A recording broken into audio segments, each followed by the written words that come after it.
नाशिकची जागा सोडणार नाही, शिंदे गट पुन्हा आक्रमक, भुजबळांच्या त्या वक्तव्याने वाद वाढला.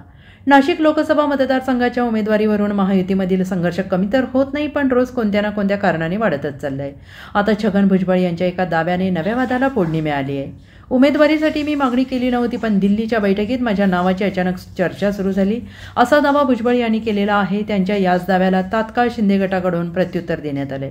कोणत्याही परिस्थितीत शिवसेनेची नाशिकची जागा आम्ही सोडणार नाही, असं आमदार संजय शिरसाट म्हणालेले आहेत. भुजबळ यांच्या दाव्यावर बोलताना शिरसाट म्हणाले की आता कोणाची उमेदवारी दिल्लीहून आली असं म्हणतात याबद्दल आम्हाला कल्पना नाही, पण अशा प्रकारे कोणाला दिल्लीहून उमेदवारी मिळाली म्हणून उभं राहायचं सांगितलं असेल तर ते समोर येईलच, पण ती जागा आम्ही सोडणार नाही हे मात्र निश्चित.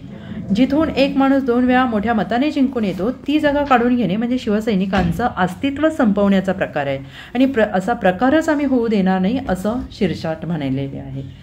नासिक की सीट तो छूटने वाली नहीं है। नासिक की सीट हम ही लड़ाएंगे। 2 बार वहाँ सांसद रह चुका है, उसका परफॉर्मेंस अच्छा है और हर टाइम उसने लीड लिया है, तो इसलिए वो सीट के बारे में तो ज़्यादा कोई चर्चा नहीं होगी, ऐसा मेरा मानना है।